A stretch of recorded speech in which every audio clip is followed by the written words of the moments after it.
ダメだねダメよダメなのよあんたが好きで好きすぎてどれだけ Oppa Gundam style! Welcome to Wow Cool Robot, a Gundam podcast. I am your host Sarah, I use she, her pronouns, and with me as always is Max. Hi, I'm Max, and I use he, him pronouns. What, 100? 100! 100 episodes of laughs. Awooga!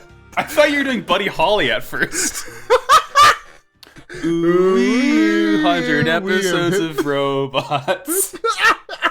And you're Char as Noble. Suits. Ooh, I am gonna kill Kycilia. I'm gonna shoot her with my gun. It's been NFL on Fox theme in the background. I will blow her head and arm off. And then a ribcage will fly off into the back end of the frame after it's done. Yeah. It's been, I mean, I say this as if you were here with me I started. It's been this Walker Robot. This is the 100th episode of Walker Robot. I mean, it's hard to tell because I have it organized by seasons. This is technically season 6, episode 13, but you know, the first one came out a little over 2 years ago. The first episode came out May 3rd, 2020. So we would have recorded that probably like very end of April. That is some consistent podcasting. That is, by my math, that's about like 6 weeks where you did not post an episode. Yeah, that sounds about right. That is way better than my fear baiting hit rate when we hit 100. Yeah, I don't know. I think it's just like I found like the perfect justification to continue making my cool robot model kits. Which was doing a podcast. Which is doing a podcast and voraciously consuming the media the robots are based on. And it's good. I hope to be doing... I mean, here's the thing. Like, I'm not halfway done with this podcast by a long fucking shot. There's a lot more Gundam to watch. Like, this is the 6th full series I've watched. And, like, God, there's still a lot more. But that's okay, because Gundam, as, you know, one of, like, the top 25 most profitable media franchises on Earth, I don't think it's going to end anytime soon. So I'm set for a while. Yeah, they're putting out Girl Gundam. They're putting out Girl Gundam, and I'm excited to, like, do that one live weekly. Certainly there will be other shows that do that, but like I don't imagine the Great Gundam Project will do it live. I don't imagine Mobile Suit Breakdown will do it live. Yeah, so I'm curious, and if this is too inside baseball for the show, feel free to cut it. But like, is this like, how are you going to be doing that weekly? Are you going to like wait? Are you going to like wait until you can do 3 episodes a week so that you are releasing your final episode on the same time that they're doing the final episode? Or are you just going to do like 1 episode a week? You can do the double. So like the two episodes every 2 weeks. What's the? I'm thinking I might do 2 episodes every 2 weeks, so I can kind of like see. I think the biggest thing to worry about is like how that fucks with the seasons of the show. And honestly, yes. I just might make it all be season. What would that be? Season 9 of the show. I might just have like season 9 be Witch from Mercury, and then every other episode is whatever other series I'm doing, and then like once it's all said and done, reorganize it so it makes a little bit more sense. But like, yeah, that does make sense. Because like, much as I would love to just do like 1 episode a week and have like, you know, like a 30-minute Walkura about every single week, I still would like a little more like girth and heft to the episodes. Yeah, and also and it's like to discuss an episode in isolation one by one as it airs is a little bit like you miss some of the narrative flow. And I mean, obviously by dividing it up in any capacity, you do miss out on some of that, but like you get some kind of narrative flow from one episode to the next if you do 2. Exactly, yeah. And like it's I guess that's what Brooks and Eddie did for Yada Yada Boys, right? Yes. Yeah, so I'm following the footsteps of greatness there. And also, like, yeah. I have this huge and you're also going to start a music podcast. Already done, Sarah. Another music podcast. Wait, what's your music? Oh, yes, another music podcast. Another music, yeah. But also the main thing is that, like, I have this fucking gigantic list of people. I'm not saying this to begrudge anyone. Like, I'm saying this, like, as an outpouring of love. I have a massive list of people who want to be guest hosts on for, like, a lot of different Gundam series. Like, yes, I feel like there's more spots filled than there are spots empty at this point. And I would like to continue having people on because, like, I'm so glad I found a show that like I could have people on, not just for like for 1 week as a guest, but like for like a meaningfully long period of time. Yeah, establishing a pattern. Like, Yeah. because the thing that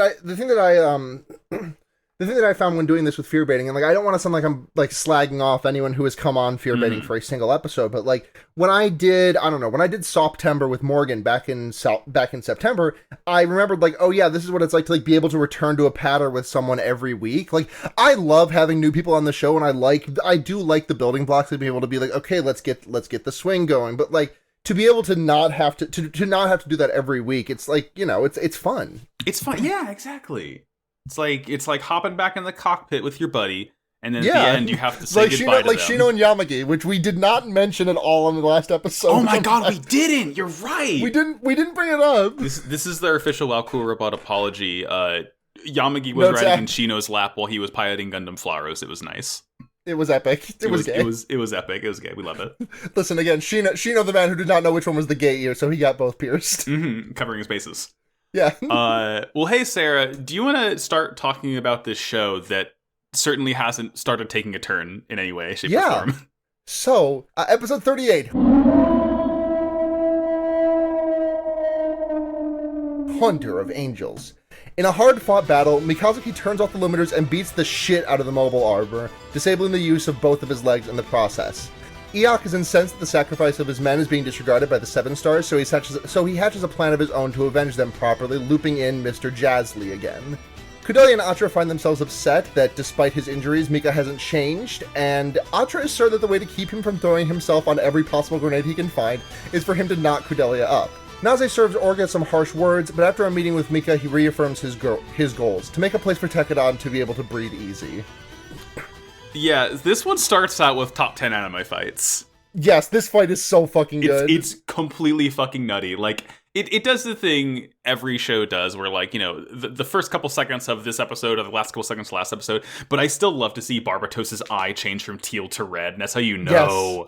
Yes, and like the glow is like the glow is like bleeding out way more. It's like the fucking coolest shit. Whenever it's bleeding like Mika's eye is. It's it's a metaphor. Mm-hmm. It's also really funny how like the episode immediately begins with like 1 month later. For 1 month later, 2 seconds. Orga is fine. Yeah, it's like we get like a POV of Mika charging the mobile armor, and then we cut to Orga and McMurder Barristan Selmy, and McMurder Barristan Selmy is like, "Tell me what happened, O King of Mars," and then we get like this is the framing device, I guess, for this fight. Yeah, it's nutty. It's a fucking good ass fight, like. I don't really have notes like specifically on what happens, but like my favorite standout of the fight is, I don't know, it works really well, but it's also stupid in that there's this one shot of like Barbatos kind of drifting around and under the mobile armor, and it like makes a tire screeching sound effect. Where's the tires? It's the schmovement. Like I think it's sneaker squeak. It's like when you get crossed up in basketball. Yeah. He's marking up the court. He's breaking his fucking bird's ankles. Yeah, he's wave dashing. Fucking Isarugi and Juliet are watching this, and Juliet's like, I can barely track their movements. And I'm like, he's not moving that fast, certainly. But then I look at the animation, I'm like, damn, maybe he is. This ended up pulling 20 Gs. Yeah. There's a part where Barbatos like drops to all fours like a feral child. It's cool as hell. He loses a leg and it's like, give me more, Barbatos. Yeah, like at one point he fucking like jams like the wrist stump of the Barbatos into like the body of the mobile armor. Like it's brutal. And like, yeah, the whole time his eyes like gushing blood. And I really love another sound design bit I love is like the noise the tail of the Hashmal makes. It's this weird, like kind of like squirmy as it like whips around. Laminated paper wobbling ass. Yeah, exactly. David Byrne's voice as a robot piece. It's so good. Like he at one point like jumps backwards and lands like on top of Isarugi's suit and just like grabs his sword and is like, I'm taking this.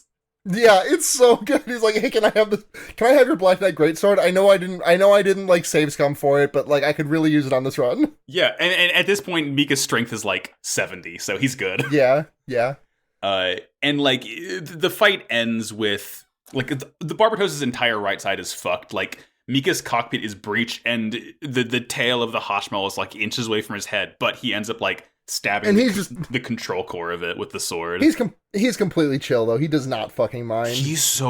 Like, oh my god, it's incredible. Like, I think he passes out eventually, but like the last thing you just kind of see him like looking out the corner of his eye at like as his head's kind of tilted off to the side of like this gigantic hunk of killer metal that like barely missed him. Yeah, it's great. Oh, and we get this like really cool epic shot of like Barbatos's arm sticking up in the air like an open claw. Like in the OP, yeah. Yeah. Like in the OP. And McGillis loves this shit more than anything else in the world. This is he's doing horny grip about this. This is like Kaiba with Obelisk. Like, yeah. He's obsessed. He's like, oh, he's lifted my fog of hesitation. Yeah. It's so good. What happens? Yeah, we jump back to the present, and Orga and McMurdo are talking. Orga's like, I think we did good, but it's failed that we needed McGillis, and gives him his Brotherhood plate. Is that what they call it? It's the Sakazuki cup. Yes, yeah, the cup. And in my notes I called it a menstrual cup because I knew it was a cup, but I could not remember what kind of cup it was. But he's just like, hey, if I ever fuck up, disown me. And McMurdo's like, actually, it seems like you've become a perfectly good groomed dog for Gjallarhorn. I won't toss you aside. I need the half metal money. Yeah, it's like probably a worse outcome than if he was just like, okay. Like, it's because, you know, McMurdo's first and foremost a businessman, and Tekadon is making him really nice V-Bucks, so he's gonna keep him around. Yeah, he needs those to buy the Shinji Fortnite skin. Exactly. We come from that. Have they done Gundam in Fortnite yet? They haven't. They should. I think Amuro should be in Fortnite. Yeah, like I can see them doing it with like the Gundam Wing Boys because they're kind of like all trained assassins, so it makes more sense than be running around holding a funny rifle. But like, also imagine being Char Aznable Fortnite.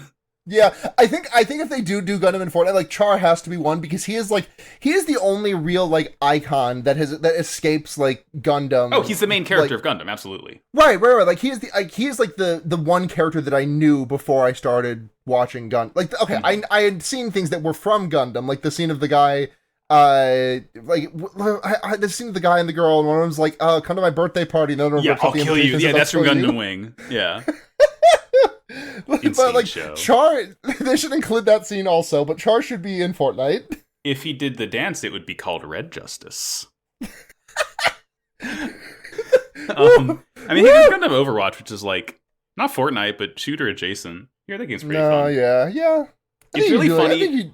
What I like about Gundam Overwatch is that they do the whole loot box thing, where it's like, you know, you get little like dangly keychains for your weapon. Oh yeah, Valorant's got those. Yeah, but you get like skins for the Gundams, and honestly, the skins are kind of cool because they're all skins. They're all references to like other bits of Gundam, which is nice. Like for the RX-78, I think the rare skin is the G3 variant, which is like kind of like white and light purple. It's like a more kind of like military, not like super tricolor color to it, but like they're all like real references, and it's like, okay, you know what, you did your research on that, very good. Yeah, I would never play it, but I appreciate it from the sidelines. Yeah, I have been fucking like I don't have the time or mental bandwidth to let another like multiplayer game back into my life. But I have kind of been looking a little bit at Overwatch 2. Like, I don't need to spend any. I already bought Overwatch 1, so like I have Overwatch 2 for the multiplayer. Mm-hmm. And like I'm not gonna be putting money into the machine. Like, I'm not gonna be buying loot box. Like, you're just gonna partake a little bit.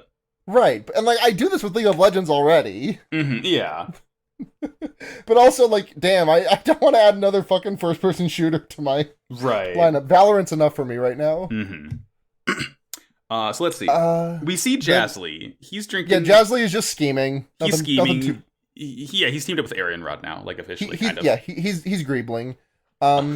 We get to this. We go to a 7-star meeting, and Ayak is getting thrown under the bus. Yeah, he's getting his ass completely fucking toasted right now. It's great. Yeah.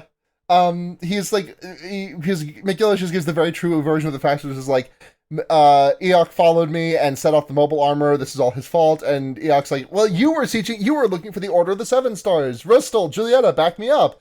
And they're like, no, whatever, dude. Eok gets real fucking mad. He's so mad.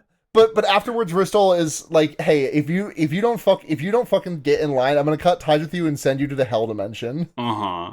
like Brustle's getting way tired of Eox shit right now. Yeah. So he's in line, and like Julieta kind of pipes up. She tells Russell that she wants to be a test pilot for some new machine.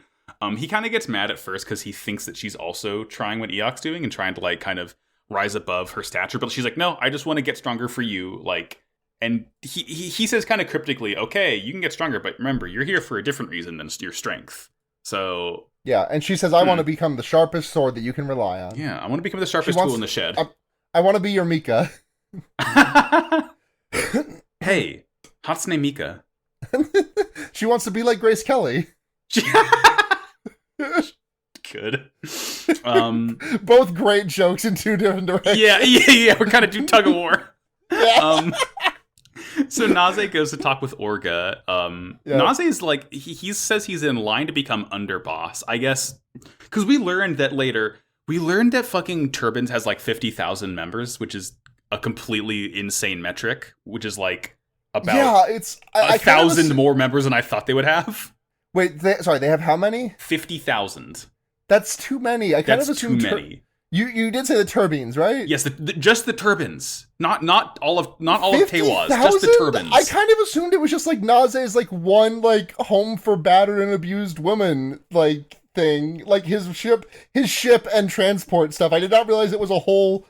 What the fuck? Yeah, I don't know, like maybe the scale of that doesn't. What? That cannot. Maybe I'm just thinking about it. Yeah, I don't know. Maybe he said 5,000. I wrote it down wrong, but like either way. Apparently, Turbines is way bigger of an organization than we thought, because he says he's going to become underboss next. Like, he's next in line for Tewas, pretty much. Yeah, no, I just Googled it. 50,000 members. 50,000 hardcore members. I guess, you know what? Most of them are probably his kids. Yeah, just... He's a terrifically virile man. 45... He's got, you know, Amida, Ozzy, Laughter, like all the... Echo. Echo the Dolphin. You know, like the 20 or so women we see on the ships, and then like the maybe 50 or so we see at the end of the third episode that we watched this week, and then the other 4,950 are just like babies. God. Oh Lord. He says, oh yeah, but like importantly, if Tekkadan is able to kind of like defeat the Aryan Rod fleet and come out on top, like. The success that would in turn bring the Turbines is what would allow him to become underboss. So a lot's riding on Tekkadan right now. This is probably my favorite Naze moment in the show, honestly. Here, where he like asks, are you really trying to become King of Mars for your family? And he says it's like you don't know where you're headed. You just want to take the fastest route and just chill out when you get there. And I'm just fucking like, get his ass. You're literally right. Yeah, no, he like because it's basically. Orcas the whole time has been saying that for himself. He hasn't internalized it though. So whenever literally any character pushes it back at him, he has no answer. He's just like, I guess. Yeah. I'm starting to think he might not be an effective leader. Charismatic leader, yes. You know, maybe teenagers should not be leading children militaries. What? We also learn Mika's fucked up. Mika, no, this man can't move his legs anymore. Well, it's just his right leg. It's his entire right side that he can't move anymore. Oh, it's his entire right. I interpreted it as both of his legs not working. Right, he focuses on his leg when he's like kind of in the cockpit, because like he like passed out in the cockpit and they can't take him out of the AV system until he's unplugged.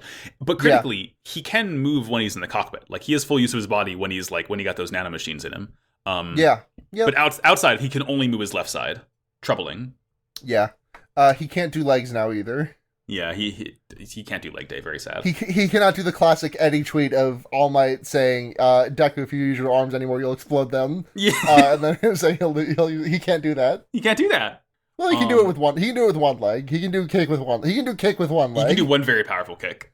Yeah. So we cut to Kudelia. They're having apple fritters. And Mika's eating some nice little cream puffs. Yeah.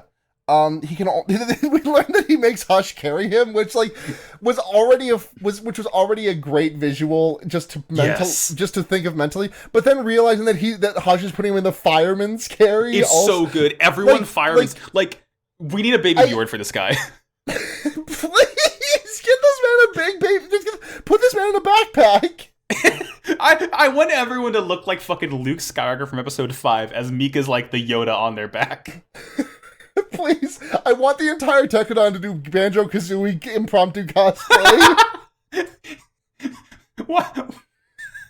Why are there golden feathers all around Tekadon headquarters? Or failing that, get this man a wheelchair, please. Yeah, right? Like, that seems like the most easy fucking thing to, like, you know? Maybe it's just like there's something of the gravity or something, but like I don't know. Like, why can't he have a wheelchair? Why does he need to be carried? It doesn't make any sense. Right. It's really, like, I know we were just like riffing about like Hush like toting him around, but like it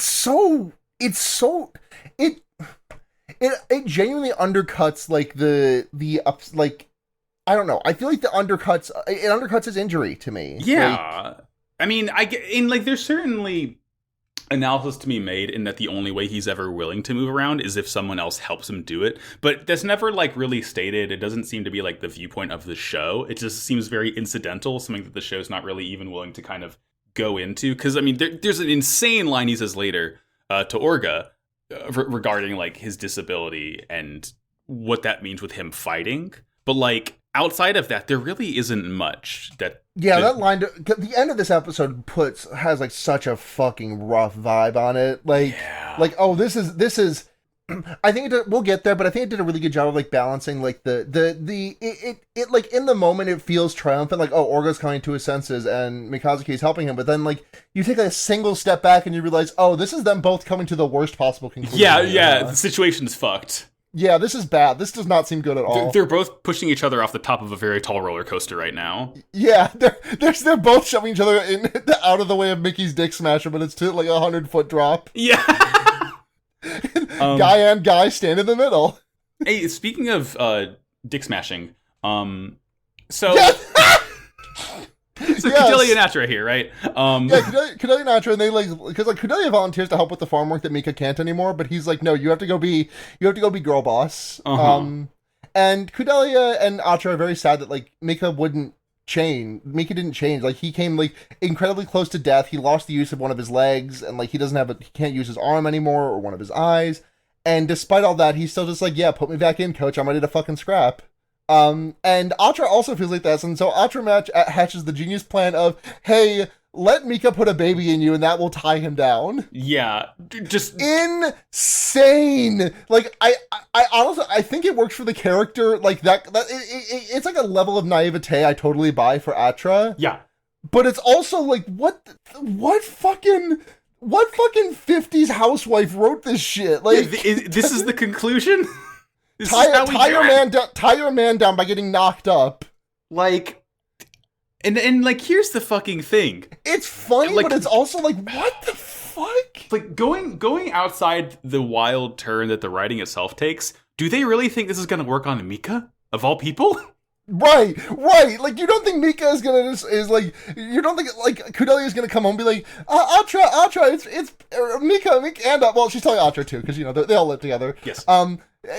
My beautiful wife and husband, I'm pregnant, and Mikazuki is just gonna like, Hush is gonna like knock at the door, and Mikazuki's gonna get like fireman carried out and be like, that's great, babe, I'll see you in 6 months. Yeah, like, do they really think he's gonna care about anyone more than he's gonna care about Orga? No. Right, unless you find a way to transmute Orga's mind and body into the baby you are going to give birth to, like. Oh, here you go. We just named the baby Orga. Problem solved. Yes.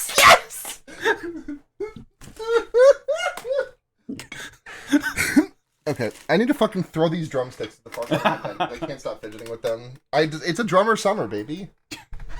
Orga Toto, you were named into the 2 bravest men I know. The baby comes out of the womb snickering nefariously. Holding the stogie. Just takes one puff and throws it away. Yeah. Powerful instincts, this kid. Yeah. Oh god.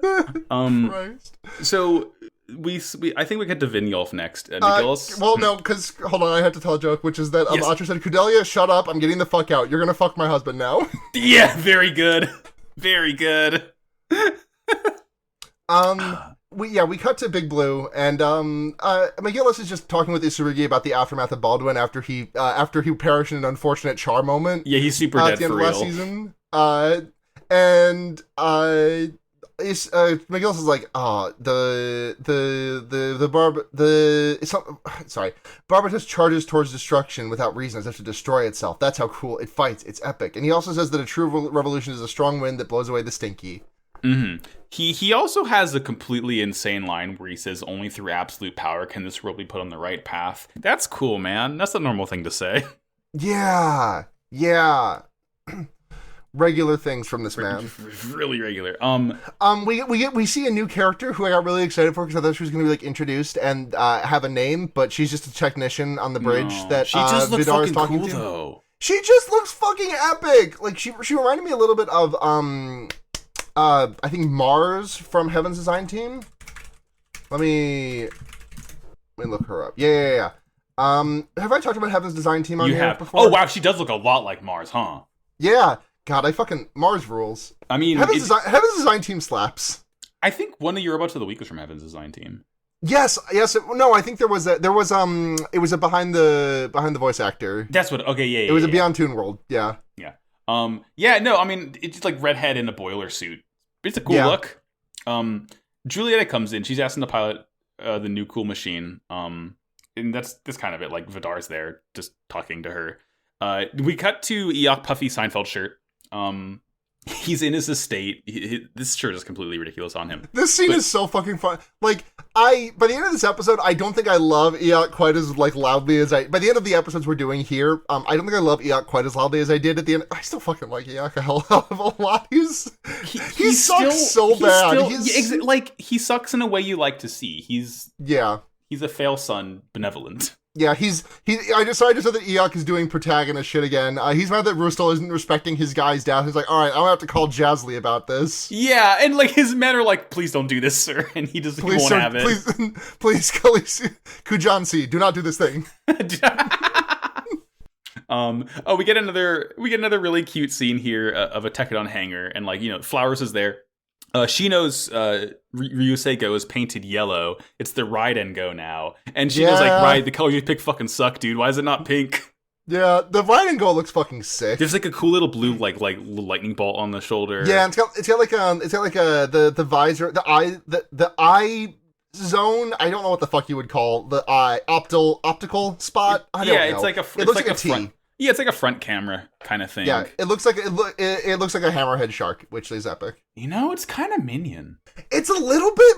Hold on. Let me Google the Ride and Go real quick. Just so look at it. It's Sarah. It's very Minion is the thing about it. Oh, that's a fucking Minion. Yeah, you got the fucking. Just a Minion. It's got overalls. Well, it's got a t-shirt on. Its dick is out, but the t-shirt's on. It's Minion pussy out. Oh my god, this is literally just a fucking Minion. Like Max, do you have this frame? Because do you have this gun plug? Because if not, you need to get it. I don't. I have the Hyakushiki from Zeta, which is also Minion though. So yeah, I'm good. I'm actually looking at a little mini Hyakushiki Kai on my desk right now. Yeah. But yeah, she knows like Ride, your colors suck, and it's called the Ride and Go now, not the Ryusei Go. So yeah, I like how Ride inherited Shino's like personification of his like main mobile suit. Is cute. Yeah. We also learned Barbatos is just fucked up. It's on. I think they're going to send it to Saisei to get it fixed, but like we're not going to see Barbatos for a little bit. Yeah, because remember, it almost got eaten by a bird. Yeah, this is when Hush carries Mika in, like a fireman, like doing the fireman carrying. He's like, when can I get in Barbatos again? Pleading face. Yeah, I mean, like you do feel bad for him because again, like he can only he has full use of his body when he's in Barbatos. So otherwise, he just has to be carried around. This is okay. This just like plucked a insanely specific memory from me from a child. This is this movie that I watched maybe once or twice. I couldn't have been more than 5 years old. All I can remember about it is that it might have been Swan Lake. There was definitely a thing where a wizard could travel in and out of his orb, and he was blind when he was not in his orb, but when he was in his orb, he could see. And he could talk to people, and he could bring people into his orb with him. And if anyone knows what movie I'm talking about, please tell me. I would love to have this one figured out, because I've been thinking about it for like 20 years. You're thinking about Lemillion. What? You're thinking about Lemillion, My Hero Academia.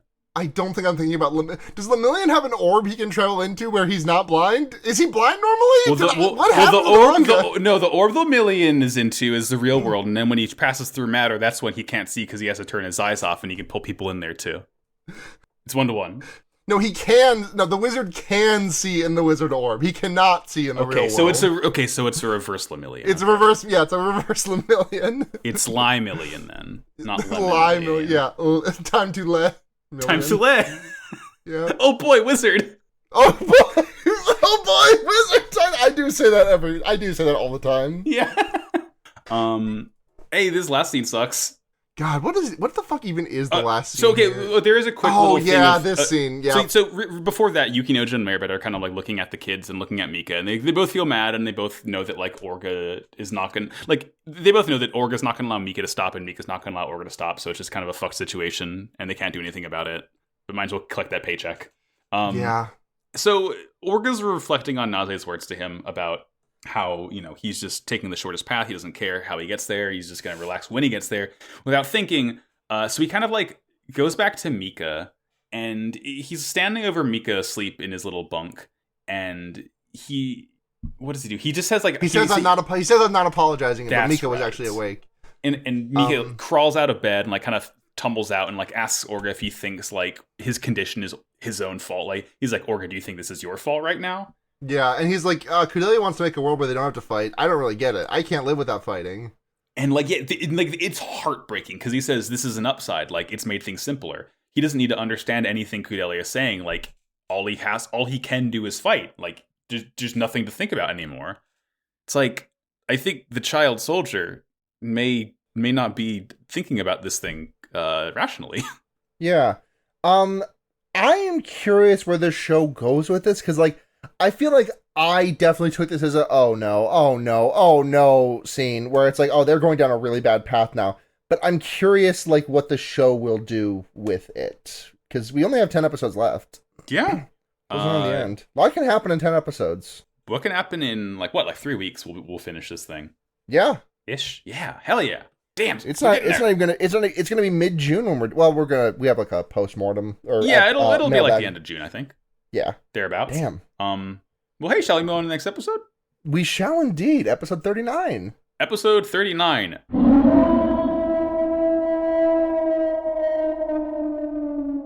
Council. The Turbines girls are finally leaving the Tekadon base, and Lofter and Akihiro share a nice goodbye. As they leave, Iok and Jasly scheme together on how to take out the Turbines so Tekadon can be dealt with cleanly. Iok goes to a Gjallarhorn warehouse and receives a banned weapon called a Dinesleaf, a sort of railgun which he uses to plant on a Turbine supply ship, effectively branding them an illegal organization and allowing Gjallarhorn to deal with them. Despite knowing he's being framed, Naze has no choice but to go into hiding, hoping to keep Tekadon out of this conflict so Orga can continue Tekadon's battle to become sovereign of Mars. Oh, and Naustra also wants to have a baby with Mika. Yes. She should come around. She's not gonna make Cordelia do it. She's doing it herself now. Yeah, she's making that baby by her own damn lonesome. Mm-hmm. Well, whoever gets knocked up first cannot be bear ill will to the other. It's they have to handshake about it. Exactly. Like, yeah. It's like may the best. Oh God, no! I'm not gonna say that fucking joke. I'm not gonna say that out loud. No, these are teenagers. I'm not saying that. May the best wife win. May the best wife win. Thank you. That's better. So this one starts out Ozzy and Echo and Laughter and everyone leaving Tekadon. And Laughter is hanging behind to talk to Akihiro. Very, like, high school crush moments here. Yeah. It's nice, though. Akihiro just doesn't get it. Did you ever have a moment like this in high school? Like, of, like, just waiting and hoping to, like, catch your crush on the way out or something to talk to them? Yes. Okay. I have. I had a moment that was similar to that, but not quite, where I, like, tried to, like, I wanted to, like, talk to them while they were leaving but like, they left for a class, and I was like, oh shit, I should catch up with them. And so I accidentally, like, just followed them all the way to their next class, and just, like, I did not catch up with them until they had sat down in their chair in the class, and I was like, well, fuck it, I followed them all the way, and I got rejected in front of, like, 15 or so students that I didn't know. Damn. The class hadn't started or anything. Like, I was not interrupting class to be like, hello, you must girlfriend me. But, yeah. Like, It's okay. I remember getting rejected as like a horrifically, sheltered, awkward freshman, asking this girl I had a crush on to homecoming, and she's like, "Oh, I'm going with my friends," but wasn't a flat out rejection, but it, looking back, clearly yes, was right. a rejection. Christ, I remember when like I forget whatever slow dance song came on. I'm pretty sure she like went to the bathroom during that song, so I couldn't find her. So, 14-year-old Max was like, oh, woe is me. This is the end of my life. And I have a wife, so, Yeah, you have a wife. I got better. Wife guy. I'm a wife guy now. It's cute. Like, Lofter's telling Akihiro he needs to stop being so reckless. And he's like, the only people I could ever trust out in the battlefield were you and Mika. And so it's just like, this very nice, honorable thing. Because, like, Akihiro, if he does have a crush on Lofter, it's really not as clear as Lofter's crush back on him. To me, this is an Akihiro could not possibly fuck at this juncture kind of moment. Yeah. He knows he has too much shit going on, but they do share a very nice handshake. Like, he wipes off the grime on his hands, and it's nice. There's also a line in here where Ozzy is referred to as the ace of the Turbines, which is like, I don't think I've seen her do a damn thing. That's, like, also not even true, because Amida's the ace of the Turbines. Right. I was like, can you have two? You could probably have two aces. I don't know. Can you have two aces? Well, ask me that after episode 40. Well, no need to fight over the spot anymore, yeah. Yeah, the throne's open. Hey, new OP, do we like it? I fucking love it. I am a slut for Kanabun OPs. Like, IBO just has consistently banger OPs. Like, I think this is the weakest of the Kanabun OPs that I know, but the two, I'm sure I know more, but the two that spring to mind are Silhouette from Naruto and, Brand New / Masara from Sarazanmai, which Both, are just like two of my all-time. OPs. Like, Silhouette is probably my favorite, like, OP for a show I don't watch. Like, that is probably my. Actually, okay, number 2, just because number 1 is the first Bleach OP. First Bleach OP, fucking unbeatable. Like, genuinely one of the greatest of all time. Thank you, Orange Range. You know what? I think my number 1 spot for OP, best OP of a show I don't watch, is Golden Kamui's second opening. Ooh, I don't know that. I like the first one. The first one was done by Man on a Mission, who did the first... hey, they did Raise Your Flag! They raised our flag! Yeah, all I know is Long Winding Road. I did watch some of season 2, but I didn't finish it, because I just lost track of who the characters were and what, like, the allegiances were, which was just my fault for not paying close enough attention. I know the OP is called Rei Mei. I just couldn't tell you anything about Golden Kamuy, except I know it's set in Northern Island of Japan, in, like, the 1800s, I think. It's... Golden Kamuy fucking rules. The entire story is like, it's basically a huge gold hunt where, like, the map... Golden Kamuy. Yeah, the Golden Kamuy. The map was, like, tattooed on the backs of a bunch of people in, like, parts. Like, the guy who knows where the treasure was, like, basically stick and poked the map on, like, the back of a bunch of his inmates when he was in prison. And so the whole thing is just, like, getting all of the inmates or the flesh off of their back together so they can use the map to get to the gold, I think, if I remember correctly. Damn, maybe I'll read that next. It fucking rips. I'm in Dr. Stone land right now, so oh, you finished One Piece? Sarah, I got caught up on One Piece, and I read all of Yu-Gi-Oh! And Yu-Gi-Oh! GX, and I'm on new shit. Holy shit! Here's the thing, Sarah. I read a lot of it at work. Yeah, God, I wish I had a job I could fucking read manga at. Yeah, I'm truly blessed. Yeah. Dr. Stone's good so far, though. Maybe next semester when I'm just sitting in my tutoring hours and not like, doing anything. I can do One Piece. I can become One Piece pilled, maybe. Yeah, you can become pirate pilled. Mm-hmm. So after opening's great. It's good. What is it? Fighter. Yeah. My notes, they stopped putting Megillus Elmira in the OP because there's like a scene of them like going in for a kiss. It's bad. It's weird because like the actual character models. Oh, there's a cat jumping around outside. Hey, that's the cat who hit my dog. Very rude. No, don't be rude. Cat was rude to Jimmy. They're like standing still, staring at each other, but like they're kind of like blown up images are like moving closer together, and it's just like, stop it! I'm trying to like prime apart as the OP plays on my screen. It's cool. I like the flower. I forget what kind of flower they're using in like the graphics of it all, but like I'm pretty sure it's a real one. It's cool. It's fun. You get to see some robots. You get to see robots from later in the show too, if you got a good eye. So we cut from that. We see Jasly, our good friend Jasly. Our good friend Jasly Dominicalis. He's talking to Eok on the phone. Eok's really mad that Jasly's like not going to just openly fight Tekadon.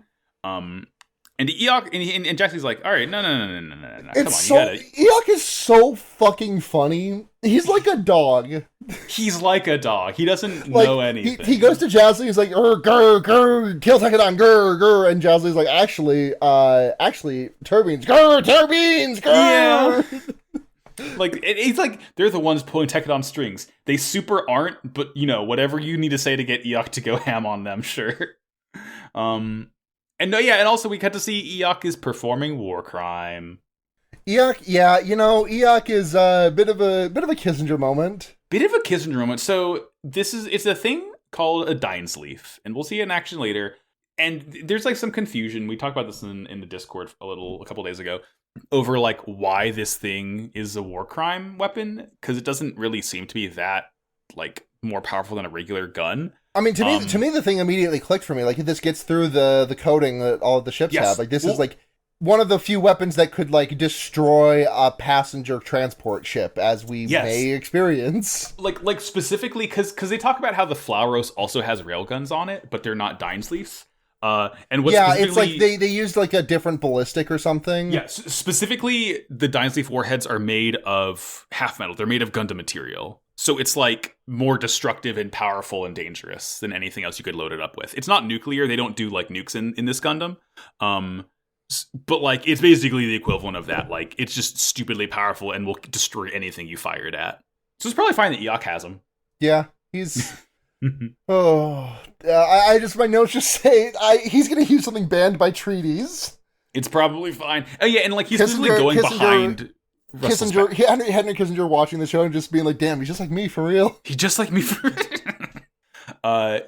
His men are very unsure about this, and he's like, "This is the price we pay for politics." And Julieta comes in, and she's fine with it. She's like, "Whatever. I just want to use my cool mobile suit." So it's like, all right, great, real moral compass on these both. We cut to Rustle. He's talking to Vidar. He's like, Vidar, I don't know what to do with Eok.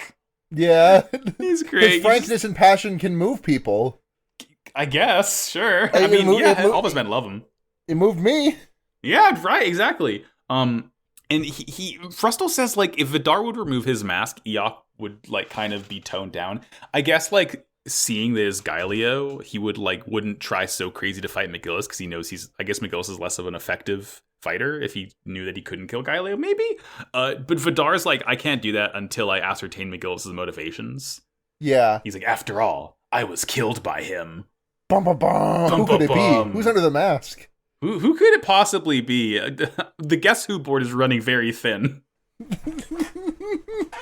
I think it might be Philip. I think it's probably Philip. I want anime Guess Who. Or no, just Guess Who, but then one character's just anime. You can just like take a fucking shot, just like get in that card and just be like, fuck. Yeah. It's like when you get a blue eye, it's like when you get the card of like someone with blue eyes and you're like, God fucking damn it. Yeah, there's like two of them. Yeah. Yeah. So we McGillis is talking to Isarugi next about, Eok's antics. They know that Eok's is getting Dainsleifs. Like, McGillis just exposits that they're banned. Flauros uses railguns, but it's a gray area because it's not using the same warheads, but it's still just like, it's still pretty icky shit. We don't want to be fucking with these things. Yeah. But he also says, now is the time to take action. I guess take action to get ready to fight Arianrod? It's unclear as of yet. Yeah, something's got to get done. Yeah. But Mika's hooked up. We cut to Mika hooked up to Barbatos, and Atra brings him a nummy dinner. And Atra's just like loses, oh, children, babies, I love those things, don't you? And we get like a flashback to Cordelia and Atra in the aftermath of the hey, you should get knocked up by Mika moment. And they go after Atra calms down a little bit.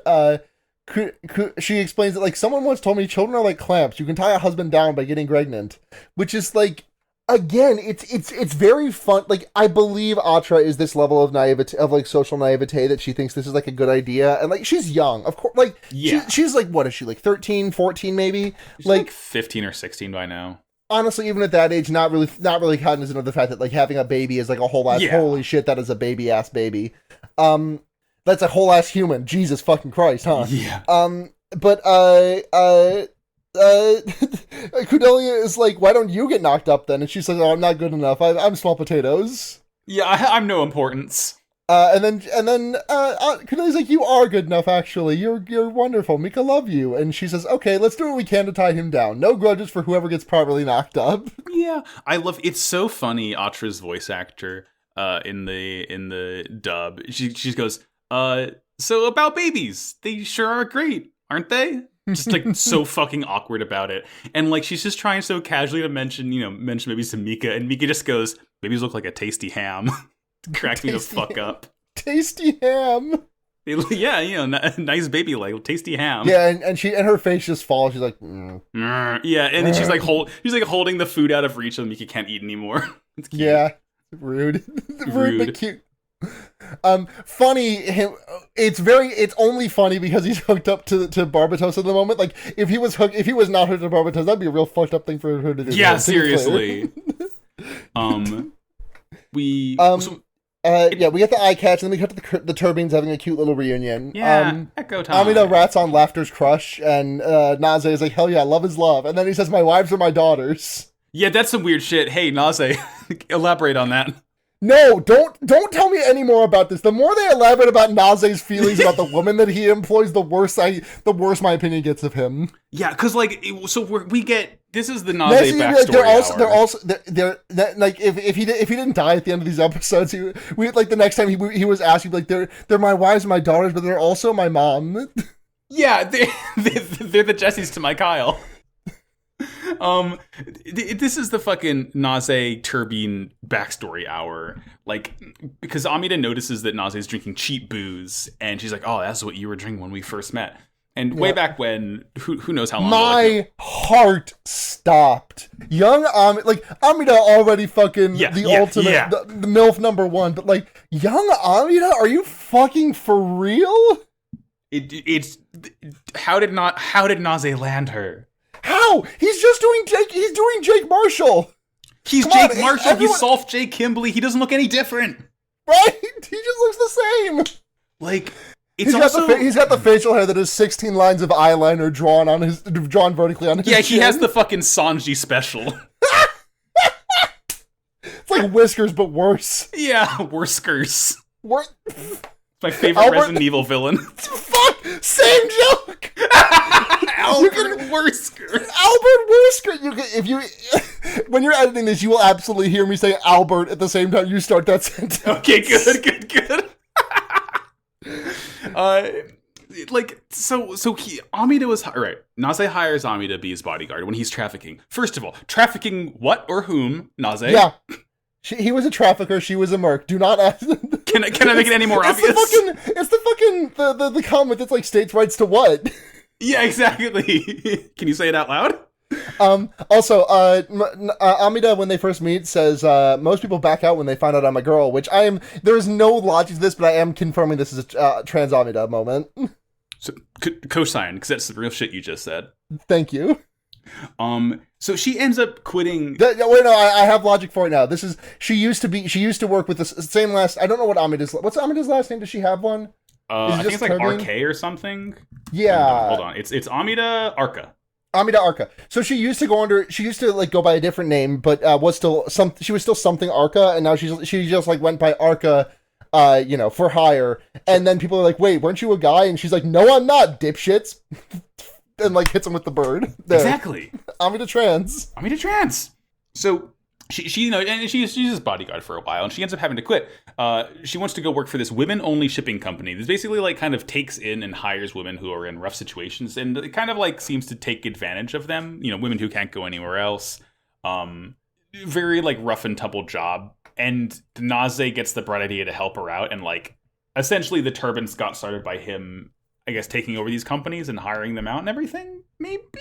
Mm-hmm. It's like a very benign story for like something that seemed still pretty very shady, and it just feels like such a weird kind of explanation as to like how this all got started. Yeah, genuinely the only thing of note in this backstory to me is that Amida almost left Naze to go work for the penis company. And this is also where he mentions to be clear, it was the Peanuts company, but it's the penis company. It's the penis company, like the Legend of the Peanuts. This is where I think Naze mentions that Turbines has like over 50,000 members. Again, that's not true. I don't believe that for one fucking minute. Yeah. They talk about how like long distance freighting is where like Runaway Woman wound up, and that's a bad destination. And so, they help them. And Amida makes some like wry comment about like, "Oh yeah, you definitely fucked a lot of those women." And he's like, "Hey, my principle is never to turn down what's offered to me, baby." Yeah, great shit, Naze. There's like we cut to a later part of the flashback still, and like it's when Naze's part of Teiwaz. Jazly's there. Amida overhears Jazly and some other guy making fun of Naze for making his way in the world because of women, and then he's like, "Milady, women are the sun. If the sun doesn't keep shining, men will wither and die." Okay, Naze. Yeah. We do also, however, to compensate though, we do get a shot of Amida at the ceremony, at the Teiwaz ceremony, with her hair up in the suit, and I'm fanning I'm that image of the guy sweating with like a bunch of different, like 12 hands, like wiping his sweat off. You're the guy from Airplane. Yeah. I'm just you goop and sweat. Let's see. Oh yeah, and like Nazi just kind of flashes back to when he told Orga that Tekadon is his family. So like, he's like, "Oh, that's right. The Turbines are my family, just as Tekadon's Orga's family." Though, emergency. We are now Turbines illegal confirmed. We're being raided by Gjallarhorn. And we just cut to Mika like stuffing his face with a cannoli in front of McMurder. Yeah, I would be doing this too. Cannoli. I want a cannoli real bad right now. I want to fuck up a cannoli so bad. I need to. God, as soon as we're done recording, I need to go fucking eat something because I am starving. So, but like, this is when McMurder and like I guess Teiwaz as the whole get the news that like Turbines is an illegal organization. They found the Dying Slave that they're being shipped. No one realizes Eok planted it at this moment, but like, there's really not much I can do about it. And McMurder's kind of like, I don't know. McMurder's kind of like impressed, I guess, that Mika doesn't like stand up. He's like, "All right, I'm gonna go tell Orga." Like, I guess he expected Mika to like also fly off the handle like Orga would, and maybe he's like, "Oh shit, this kid's kind of has a calm mind about this. He's just gonna give the boss the situation."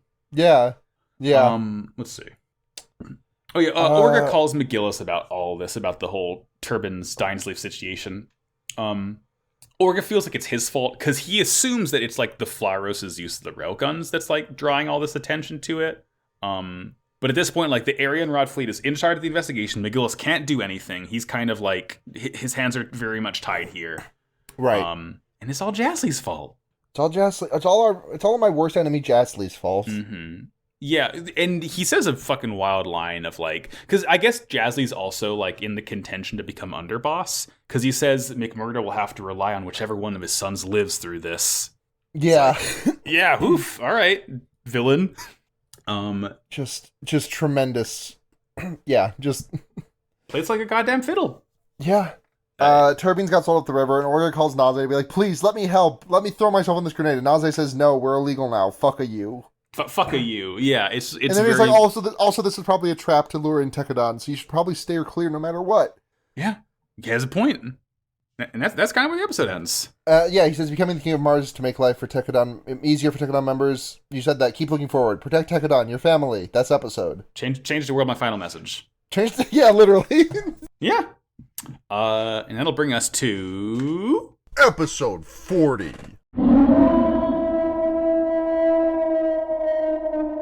Lit by a blazing sun. Naze plans to disband the Turbines, scattering his girlies to the winds. However, Shino and Akihiro hatch a plan for Tekadon to just so happen to help the civilians that are the girls of the Turbines as they are being dispersed. Naze is contented to ship off the women and hand himself over as the sole culprit, but Eok ignores the ceasefire signal and blasts the shit out of escaping transport ships with the Dainsleys. The Turbines sortie, and though Naze throws up a surrender flare, he is yet again ignored. As Amida charges in to strike at Eok, she's killed by the Iron Rod's fleet weaponry. Naze decides to follow her into the dark and charges the Hammerhead directly into the fleet, dying and exploding a ship in the process. Yeah. Illuminate the nose on the vacancy sign. I'm not really super torn up about Naze beefing it, but Amida beefing it. Come on. Come on. You hate to see a girl boss dying. Yeah, I do. I do hate to see a girl boss dying. Yeah, this is... I'd say this is when the show really starts getting pretty dire with it. Oh, yeah, it's just sorry. I guess that makes sense. There's only 10 episodes left. Like, there's only so much real estate left than to murder people in. Yeah, we're in the final fifth of the show now. Yeah, fucked up. McMurder is telling Mika and Hush that Gjallarhorn is labeled Turbines as illegal. They can't do anything about it. And yeah, then this is when Mika's like, okay, I'm just gonna tell Orga. Naze Skypes McMurder, and he wants to return to Sakazuki Cup and disband the Turbines. But he's like, so he, like, Naze is fully willing to take the fall immediately. All he cares about is, like, that all the women get out safely. Like, he just wants, he's like... You know what? This is. I'm respecting this. This is what men need to do for feminism. Just if you see a woman committing a crime, you need to put your hand on the murder weapon immediately. Yeah, take the fall, exactly. Yeah. He's like, this is my final selfish request. Just, he wants all of the Turbines members to be able to work under Teiwaz wherever they want to. Right. And, like, while Orga is so fucking pissed he can't do anything about it, Shino and Eugene roll up, and they're like, hey, time for us to fuck it all up. Yeah, like... Which, it doesn't surprise it. Well, I mean, it might. We don't know the aftermath of we don't know, like, the fallout, I guess, of this fight until... We won't know it until the next time we get together. Right. But, this definitely seems like hey, we're gonna go cause an international incident to save our buddies. Yeah, like, the cover they're gonna do it under, because it's literally going to just be Ride, Shino, and Eugene. Like, 3 mobile suits, that's it. Yep. And their excuse is that they're just, like, doing, like, a fire test, like, in the area.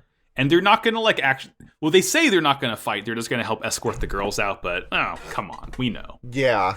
We know that we're watching Mobile Suit Gundam : Iron Blood... We know that we're watching Mobile Suit Gundam : Iron Blooded Orphans. Yeah, we know what happens. Yeah.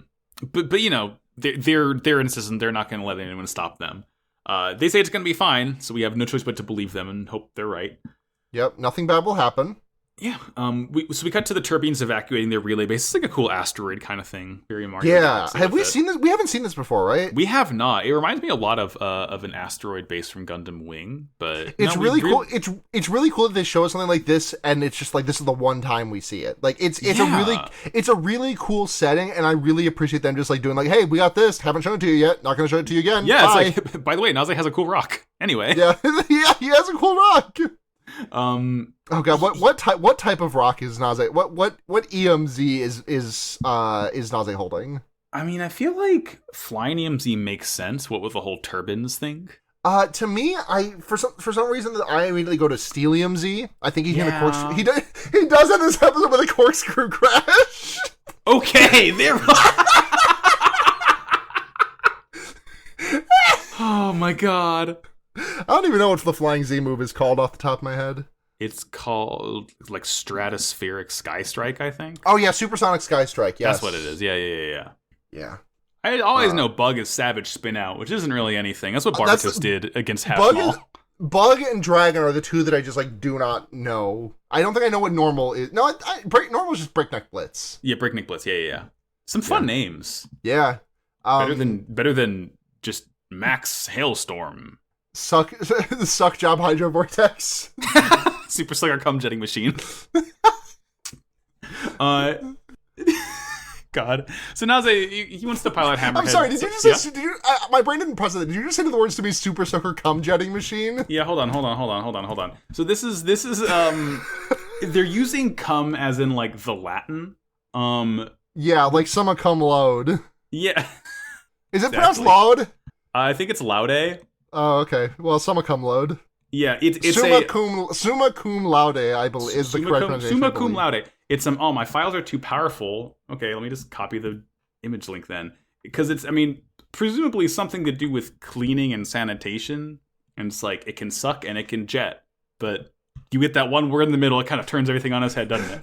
Super Sucker cum jetting machine. Holy shit.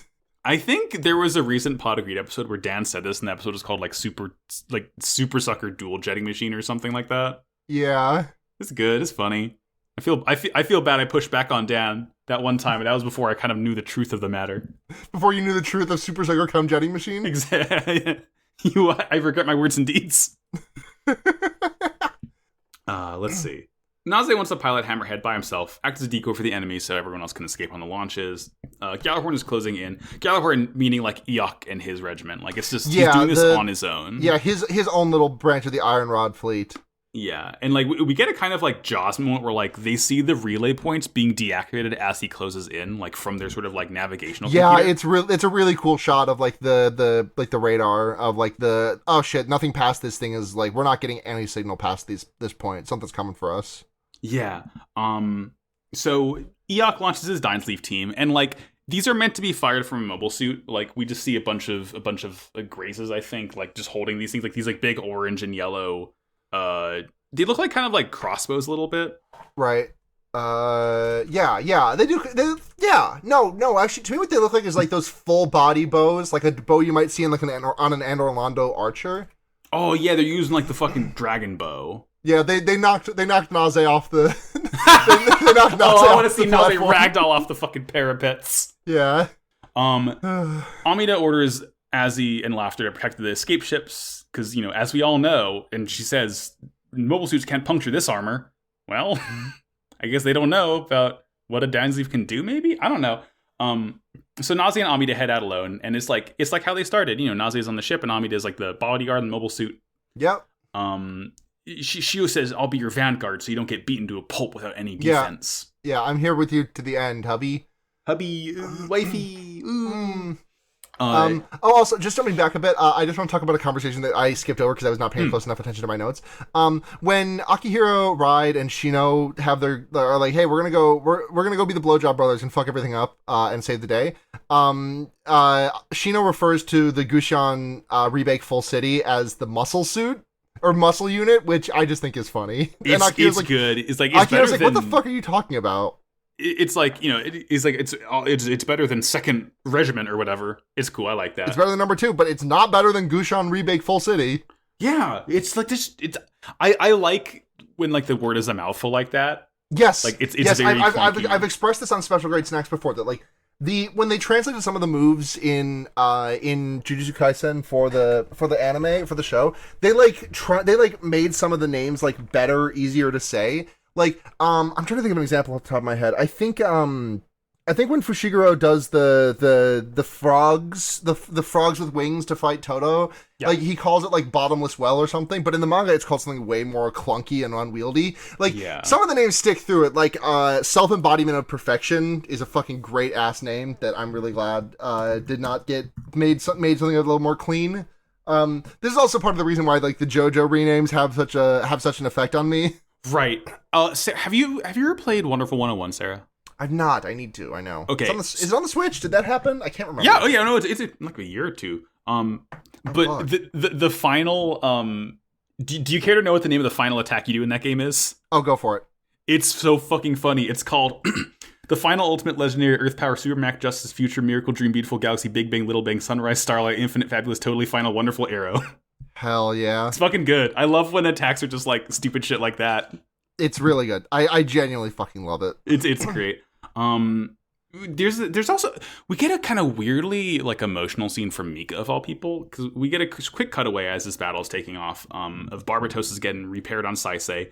Mika knows Orga won't do nothing about this. He knows that, you know, someone's going out to help him out, and he says that he's never hated the vastness of space this much before today, which is like a much more raw and emotional of a line from Mika than we really ever get. Like he doesn't really talk about like. I thought Orga was the one who said that. Did he? I don't know. Maybe Orga did say that. I'm pretty sure that's what Orga says, because he's like on the ground at Tech. He's like on the ground on Mars, I think, during all of this. Oh, okay, that makes a lot more sense then, because I guess it's like Mika knowing that Orga won't do anything, and then it cuts to Orga not doing nothing about it. Okay, that makes a lot more sense then. Because I was like, why did Mika say this? Okay, all right. I mean, I didn't even have that one in my notes. That line did just stick out to me personally. Yeah, this one stinks of Orga. Yeah. Stinky. Uh-oh. Yeah, well, now that Yukinojo has been taught what a bath is, now Orga's the stinkiest one. Yeah, exactly. So Naze's like flying towards Eok's ship. He shoots a ceasefire flare. Yep. And Eok fucker that he is like, did any of you guys see a flare? And all of his crew members are like, no, sir. Well, what I took this was okay. That makes more sense than what I took it, which was that I thought he was like rules lawyering his way, where it's like one of the mobile frames shot up the ceasefire, or like one of the suits shot up the ceasefire, and like Eok's like, well, I didn't see one come from the ship. That was how I took it, but I think you're probably more right. Yeah, he's just like, I didn't see nothing, like just, you know, blind, and like because he knows everyone's gonna go along with it anyway. the Dynslave Kissinger moment. Yeah. The Dynslave team arms weapons and they fire it, and it's just like pure carnage right away. Yeah, it's just a fucking blasting. Critically, Eok refuses to convert the bridge to combat mode. Yeah. Like, he's like, I want to defeat them with royal dignity. Yeah, which is, I love this dumb fucking piece of shit. I know. Even after the end of even after him doing war crime here, it's just he sucks so fucking bad. It's great. Julieta wants to go out she calls it the Julia. So I don't know if she's the one who named this suit. The whole thing is called the Regenlays Julia. It's fucking really cool looking. It's like green and like this kind of beige color. It has.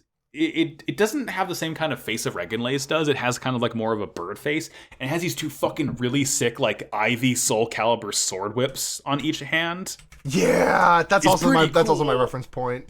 It's pretty cool. I'm looking at images of this, and this is just like, if you show this to me, I'd be like, that is definitely from Armored Core. Yeah, it looks so not like a Gundam mobile suit. Yeah, but it is such a wild thing, and it's really cool. Hobbyholics, how much are you going to charge me for this? $15.39, man. You know what? I have this kit. It's pretty cool. A lot of stickers. A lot of the IBO stuff has stickers, but like it's pretty impressive. It's very tall. It's very large. It's pretty though. I like it. It's a nice I color can't buy this. I cannot buy this. I just got back from Canada. I need to save money. I'm not going to get paid again until next Friday. My bank account is not in the best. I need to save my money. I'm holding on. You have a Master Grade Barbatos to build. Yeah, I do. But it's cool. She's beaten Amida. Well, she's not beating Amida's ass with it. Like, Amida's really beaten her ass more. Like, Amida is just in like some, Joe Schmo suit. Nothing really special, but like, Amida's the ace pilot of Turbines. Like, she can hold her own against this like highly advanced modern suit. Like, no problemo. Yeah, there's a great, like, when they first cross swords, Julieta's like, I can tell with just one strike, you are a worthy opponent. Yeah, it's sick. Epic. And at some point, I keep calling things epic. Like, I'm sorry, I've really listened to the Shrieking Shack, and I got to the point where Liz is like, I need to stop calling things epic, but like, I need to stop calling things epic. Yeah, I say it all the time, but the thing is, things are epic. That's the thing. I'll stop calling things epic when things cease to be epic. Right. And we get a cutaway to the girls escaping, and like the Dynslaves are just like completely smashing apart the launches. And right. We see the poor Turbine. Like they like close the airlocks on this one poor Turbine. Yeah, that was kind of like Halle Berry. That was fucked up. It was fucked up. Like they're all presumably friends. I don't think they did sister wives. I don't think they did that to her. I think they just did it to like that thing needs to close right now, where this entire ship is going down. Yeah. God. Oof. I think Ozzy and Laughter are like in suits defending against this right now. Yeah, the Hammerhead is going into the smoke cloud, and Laughter says, "Turbines don't cry." Yeah, God. 'Cause turbines don't cry. Right before Laughter's about to get crunched, Akihiro shows up out of nowhere. He flies in and like pointing at Naze and saying, "I hope you know this has something to do with you. Yeah, it's personal. My wives and I, we've got some figuring out to do. I'm not going to miss you like a child misses their blanket. I'm going to move on with my wives. My wife. It's time to be a big girl now, and turbines don't cry. Let's go. Let's go. Hello, Weird Al. Weird Al, you doing anime parodies of songs that are like 15 years out of the limelight? That's, oh my God, he would. Alfred, hook us up. Oh, sorry about that fucking clunk. There's okay, I said that I had no video component for today, but I need to show you this fucking bike lock that my dad gave me like 15 years ago that I've just never gotten rid of. Hold on, I'm turning my camera. I'm sorry, but look at this fucking thing. Whoa, look at this. That's a weapon. Like, literally, I think my mom saw it on my bedroom floor a couple of weeks ago, and I genuinely think she thought that it was like a sex thing, because like, look at how fucking thick this chain is. Yeah, that's like the shit that Yugi put on the Millennium Puzzle in Battle City so no one would take it. Yes! So no one would. Yes! That's exactly it! There's a really cute line, because coming back to the whole Akihiro doesn't really understand it. When he says Laughter, she's like, Akihiro, I'm gonna squeeze you real hard next time I see you. And as she flies off, he's like, what the hell did I do to make her want to strangle me? Yeah. It's very cute. Yeah. Yeah, it's the joke that I wrote here is that even in robot anime, it's got to be the girl versus the girl joke about shonen anime. Yeah. Sorry to keep talking about Jujutsu Kaisen, but like rewatching the Kyoto Sister School Exchange Event arc, like it made me really realize that like all of the women in that arc just get completely cordoned off to only fight other women. That's true. Like you get Miwa versus Maki. Like what else do you get? You get Kugisaki versus Nishimiya. You get Mai shooting Nishimiya. You get Mai shooting Kugisaki. You get Mai and Maki fighting. Like I genuinely do not think there is a single moment where a woman comes to blow with a guy in that that arc. Hey Gege, what's the deal? Hey Gege, what's up? What's up? You want something to tell us? Yeah, you wanna let the woman cook a little bit. Let the woman cook. It's fine. I'm trying like. There was a serious woman cooking arc recently in the manga, but aside from that, I'm like a little bit KG. Come on.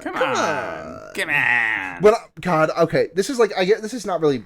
When I saw that the new promo image for like for this year, that like because every year like the big manga Shonen Jump will do like a big like promo poster image, and the 3 characters that were put on the poster of this image for this year were Fushiguro, Itadori, and Okotsu.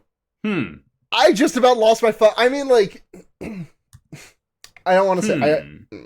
There are story reasons why Kugisaki is not in the picture currently. She's not dead. Don't worry. Right.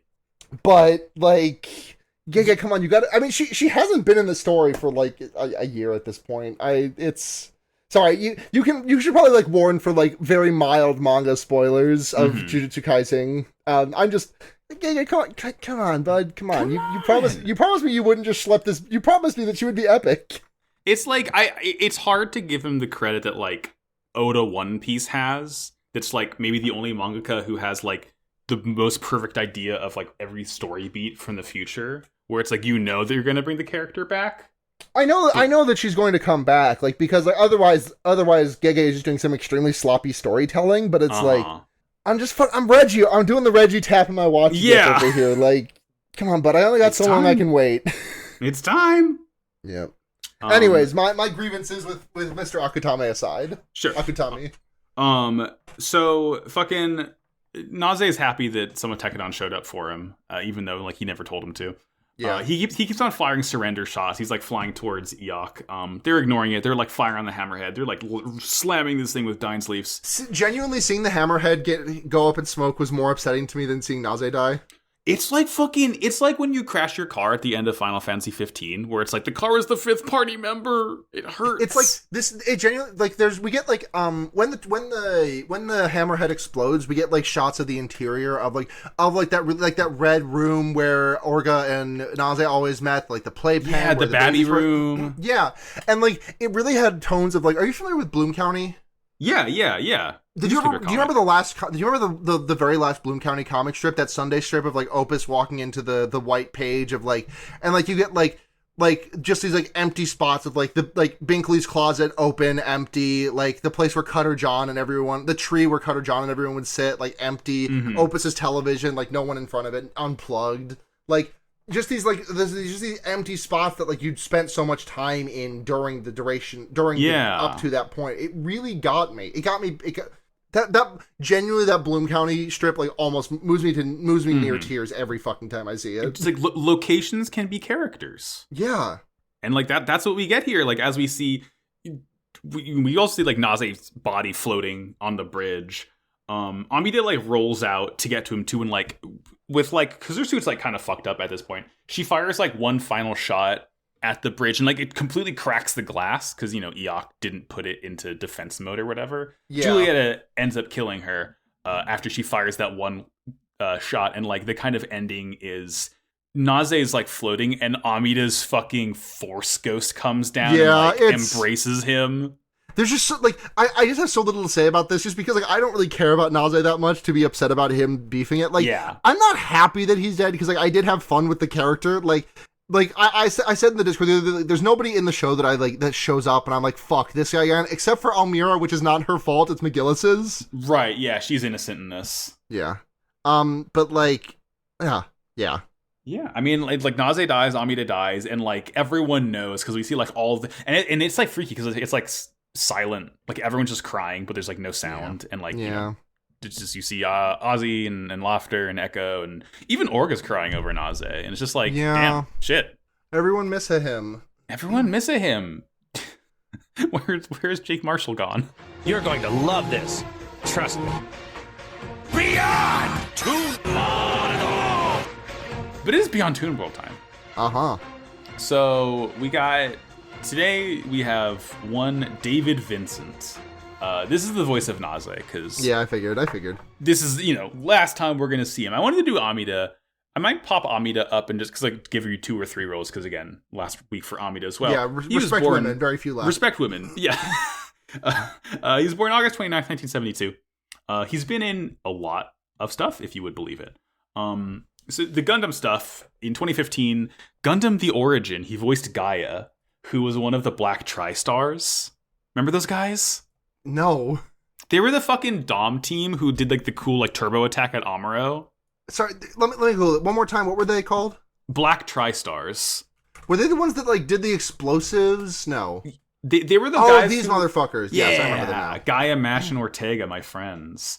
Yeah. Obviously, he voiced Naze in Iron Blooded Orphans. In 2019's Gundam Build Divers, he voices a character called Randy. Don't know who that is, but sure, whatever. Randy, my friend Randy? Randy from my show. He voiced Chester Burklight in the Tales of games. He voices my good friend Duval from One Piece. I'm so glad. I'm so relieved, Sarah, that I'm caught up on One Piece and I know who these characters are. I can tell you that Duval is the funny guy who Sanji's wanted poster was based on, and a funny misunderstanding, and he's a good character. Yeah. 2017. Let's see if you remember this character. From JoJo's Bizarre Adventure, Stardust Crusaders. He was ZZ. Do you know who ZZ is? Do you know who Stan ZZ had? In Stardust Crusaders, he was ZZ? ZZ, as in presumably ZZ Top. Okay, and this was a stand user? This has to be either the car or the Anubis. It was the car. It was Wheel of Fortune. Yes! Oh! Good shit. In 2018, JoJo's Bizarre Adventure Diamond is Unbreakable. Who do you think he was? In the dub, minor character, you literally never see Angelo. this character. Oh, you never see them? You don't see their face? Is it the Moriocho radio guy? He is indeed Kai Harada of Moriocho Radio. Mori. And in Stone Ocean, he plays Guard B, Officers, Speedwagon Representative. Great job.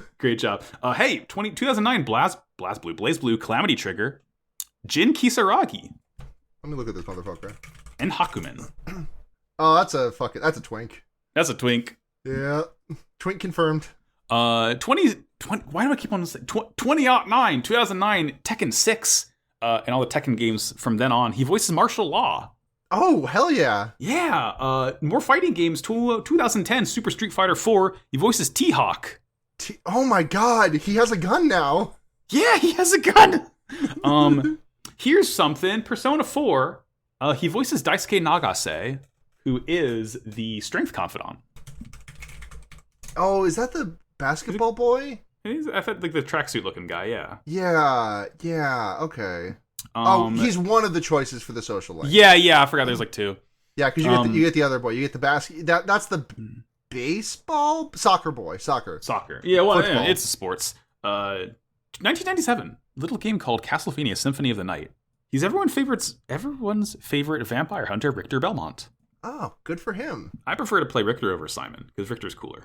Richter is cooler, but the thing is, Simon has the game win screen where he does the jumping up and throwing his whip forward. That's true.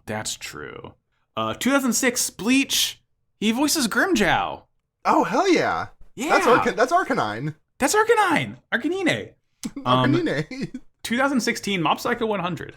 He voices Hikaru Tokugawa. I don't know that one. Hikaru Tokugawa is he's the vice president of the student council. Okay. Yeah, hell yeah. Yeah, the guy with the armband and everything. 2017 Dragon Ball Super. He voices Kibito Kai, who's the big buff Kai with the or I guess he's the Kai and Kibito after they fuse. God, just a lot of Dragon Ball to remember. Yeah, there's so much fucking. God, there's too much. All right, here's the big ones. In 2014, Unfortunate Show of Kill La Kill. He voices the funny clothes Senketsu. Yeah, I was gonna ask you if it was the clothes. Yeah, that does seem like yeah. 2013 Fire Emblem Awakening. Everyone's favorite main character, Robin. Oh, I don't know that voice because I only played that game once as Girl Robin. Yeah. It doesn't matter who you play as Robin is Robin. Not really a character, but fun to play as in Smash. Yeah. All right, Sarah. Here's the big one. Funny anime of Jujutsu Kaisen. He's not Itadori, is he? He's not Itadori. Is he Gojo? He's not Gojo. Toto? Is it Toto? Not Toto. Is it Fushiguro? No. It's not Inumaki, is it? No. Panda? No. No, it's not Mahito. No, we did Mahito's Japanese voice. Is he Mahito? He's not Mahito. Ghetto? He's not Ghetto. Okay, who have I left out of my... There's like one major male character that you're missing. Kamo? No. Mekamaru? No. Gakuganji? He's Nanami. Yeah. Oh, God. I just listed every male character. I think Nanami would be honored that you forgot him. The only men that I neglected to mention, I think, were like Jogo, Dagon, whose gender is really questionable anyways, and Yaga. Yeah. Nanami's like fucking hiding behind the whole crowd. Yeah. Don't lump me in with those freaks. Yeah. So real quick, going over Wendy Lee as well, because she's Amida. Oh shit, Wendy Lee. I know that name. Why do I know that name? Why do I know that name? Well... she's on a shitload, I know, but like, I'm trying to figure... She's Conan Edogawa from Detective Conan. That's like her biggest one that everyone knows. She's Fuka from Persona 3. Pretty good. She's Clover in Zero Escape. Fuck yes. Athena Sykes in Ace Attorney Spirit of Justice. She's our good friend Bulma from Dragon Ball. Oh, we love Bulma. Oh, she also played Henri Flores, who was like the what's his face? Makanai's like political opponent when he was getting elected, and Masahiro. Young Masahiro, rather, in Iron Blooded Orphans. She is Haruhi Suzumiya. Oh yeah, that's another big one. Yeah. Shit, she voiced Kycilia in The Origin. She voiced Faye Valentine. Fuck that! Yeah, that's another like. That's what I know. That's definitely what I know her from. Yeah. Damn. Pretty heavy Beyond Tuner this week, I'd say. Yeah. Damn. I got a quick little robot of the week. Yeah, what's that robot of the week, Sarah? Hit me. My robot of the week is one that has definitely been brought on this show before. I did not bring it myself, but I'm 100% certain this robot has been brought. Bender, I'm gonna lose my shit. No, I'm not gonna say Bender. I'm gonna say Shinonome Nano from Nichijou. No one has ever brought this one. No one has brought Nano? No. I've only seen a couple of episodes of Nichijou, but are you not familiar with Nano? I'm familiar with Nano, but no one's brought Nano. We fucking love... I need to watch more Nichijou so I can, like, say that I fucking love Nano. More robots should just have a giant fucking big wind-up knob on their back. That's so true. Imagine if Gundams did that. She's literally nice. She's literally nice. God, Nichijou's fucking rules. Yeah. I need to show that to Katie. Sure that not all anime is, like... robots. Yeah. The only exposure she gets is me watching Gundam or Yu-Gi-Oh! So it's just like, I promise it's more normal. Yeah, there's regular things. There's regular things. Yeah, Nichijou is definitely a show I would call regular things. It is regular things, absolutely. Yeah, it's the complement of Stranger Things, regular things. Regular things. God, I'm tired of that Stranger Things bullshit. Two and a half hours for not even the series finale. Tremendous. Good job, Duffer Brothers. Well, hey, Sarah, that'll take us to the close of this week. Yeah. You can find me on Twitter at Sunhatzhenya, SUNHATZHENYA. All of my podcasts are listed in the header up there, but the ones I want to actively promote are Fear Baiting, which is going to be coming back soon, as is Forward ReZero. Those are the two big podcasts that I am actually hoping to get back the ball rolling now that I'm back from Canada. I've replenished, I have refilled my juices in the beautiful Pacific Northwest and experienced girlfriend time. And yeah, that's Noisepace.xyz. Thank you, Matt GameCube, the Podfather. The Podfather, and you can find me on Twitter at MaxiBajillion. You can go to Pod of Greed Cast on Twitter, listen to Pod of Greed, which is my Yu-Gi-Oh show, and you can go to you can go to Slapper's Only Pod on Twitter to listen to my other show, Slapper's Only, about video game music. This show's on Twitter at WowCoolPodcast. Once again, all these shows are also on Noise Space, and I guess 4 more episodes of Iron Blooded Orphans coverage. 3 more of the show, 1 more of our wrap-ups, and when we get to rank all the robots. Yes. And do the mailbag. God, mailbag's going to open up pretty soon. I'm excited. Mailbag is always great. We always get like a completely insane amount of of attention to the point where like I have to cut so many questions because it'd be like a 4-hour long episode if I didn't. Yeah. But it's good. We love content. And Sarah, what do we always say to close? Well, war is bad. Wow, cool robot. Bye bye. Bye.